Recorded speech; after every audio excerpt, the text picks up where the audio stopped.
नमस्कार,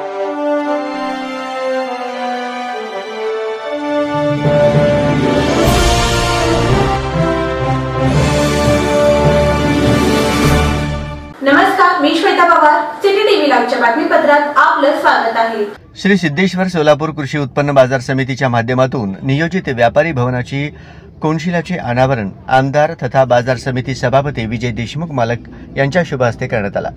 याप्रसंगी उपसभापती श्रीशैल नरोळे, आमदार दिलीप माने, बाजार समिती संचालक केदार उंबरजे, इंदुमती अलगौंडा, बाळासाहेब शेळके, शिवानंद पुजारी, वसंत पाटील, राजकुमार वाघमारे, नामदेव गवळी, सुरेश चिक्कळी, राजकुमार कटाप, महालिंगप्पा परमशेट्टी, पशुपती माशाळ, श्रीशैल अंबारे, फैयाज बागवान, रेवनसिद्ध अवजे, गजानन होनराव, सिद्धराम हुलसुरे, एनडी जावळे व यार्डातील सर्व व्यापारी वर्ग आदी उपस्थित होते.